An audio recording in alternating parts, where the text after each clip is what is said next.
Now to the latest on the battle over the border. President Trump is blasting accounts of appalling conditions at border facilities, defending the detention centers that are housing children. Our chief national correspondent, Matt Gutman, who has reported extensively from the border, has more from a detention facility near San Diego. Good morning, Matt.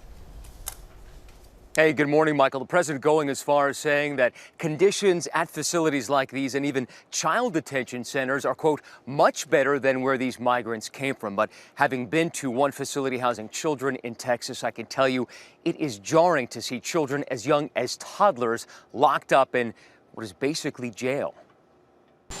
President Trump spent part of his weekend lashing out at the New York Times for exposing that child detention facility in Texas. The New York Times story is a fabrication. That Times piece published Saturday details nightmarish conditions in this migrant facility in Clint, Texas. The joint investigation from the New York Times and the El Paso Times sources dozens of unnamed Border Patrol agents who saw outbreaks of scabies, shingles, and chickenpox spreading among the hundreds of children who were being held in cramped cells. The stench of the children's dirty clothing so strong it spread to the agents' own clothing. Conditions that reportedly left some Border Patrol officers in tears.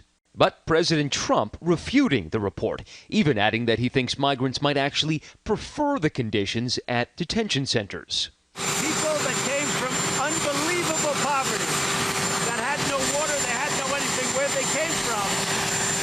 Those are people that are very happy with what's going on because, relatively speaking, they're in much better shape right now. No pictures from inside the facility accompany the Times article. And when ABC News toured the site 2 weeks ago, our repeated request to bring in cameras denied. Any chance to actually take these cameras inside to show people what's really going on?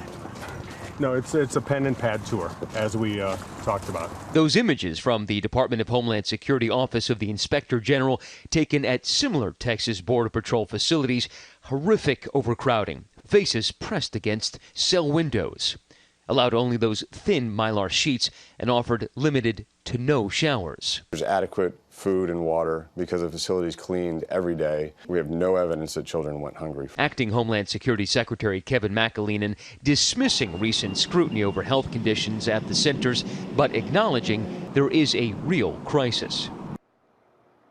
Now, the Border Patrol says that the number of children and its facilities is down by about 90%. And when we saw that facility in Texas, the numbers were low.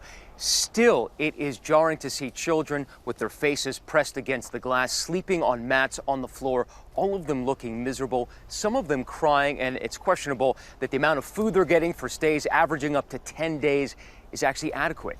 Michael? Yeah, Matt, it's hard to see those images here in the studio. And these deportation raids, they could start at any time. Right. The president said that the moratorium that was 2 weeks long for those deportation raids is now over. A DHS official has said they're preparing to deport up to 1 million people, but officials tell me that's not even possible. But we could start seeing raids of about hundreds or maybe even thousands of people. Michael? All right, Matt, thank you so much. Hi, everyone. George Stephanopoulos here. Thanks for checking out the ABC News YouTube channel. If you'd like to get more videos, show highlights, and watch live event coverage, click on the right over here to subscribe to our channel. And don't forget to download the ABC News app for breaking news alerts. Thanks for watching.